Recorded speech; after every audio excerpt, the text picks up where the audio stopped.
You see, the king was supposed to be God's vice-regent, the under-king. God still remained the king, the final sovereign over all the people. But the king was supposed to mediate God's justice to the people, to mediate God and his ways and his laws to the entire people. But here we have a remarkable set of relationships. First, a king with religious initiatives restrained. Chapter 7, verses 1 to 11. King David wants to do God a favor. He is now settled.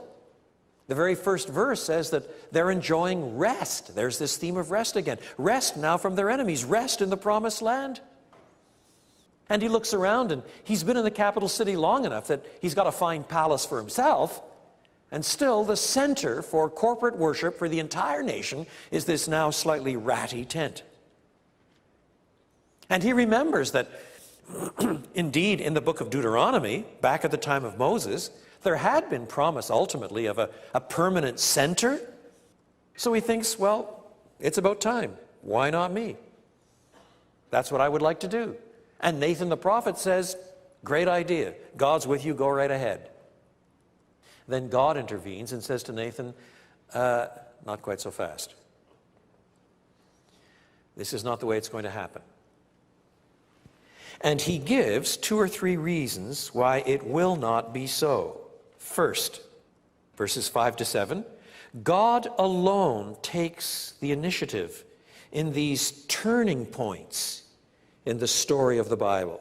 He alone takes the initiative. Haven't we seen that already? Think back to Abram. Does Abram wake up one day and in his devotion say, God, quite frankly, this world seems to me to be sliding to hell in a teapot.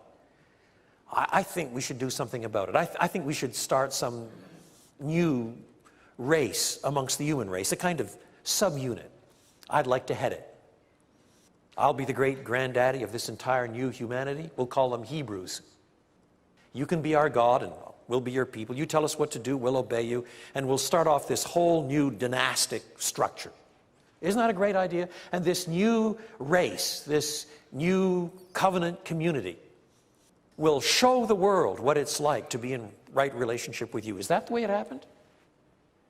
No, God took the initiative, called Abram, moved him to the land, gave him a covenant. Even in that scene in the middle of the night where God puts himself under a kind of covenant vow to look after his people, God is taking the initiative again and again. God takes the initiative in chapter 22 of Genesis to provide a lamb. Or think of Moses. When he was a young man, Moses did wonder about the possibility of starting a revolution and leading the people out. In fact, he got caught up in a murder and had to run for his life and lived on the backside of a desert for the next decades, the next half century or so. And when God did take the initiative, Moses wasn't too keen on going. God, I'm getting a bit old now, and I have a speech impediment. I'm no leader. I'm a shepherd, for goodness sake. God takes the initiative and in due course uses Moses. God will not share his glory with anybody else. God is really not open to our suggestions about how to run the universe.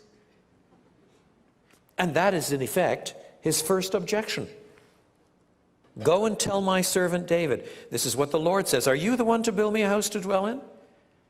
All along I've been living in this tabernacle. Wherever I have moved, verse 7, with all of the Israelites, did I ever say to any of their rulers whom I commanded to shepherd my people Israel, why have you not built me a house of cedar? It's not that it will not be built. In fact, it is going to be built in the next generation. Excuse me, the task...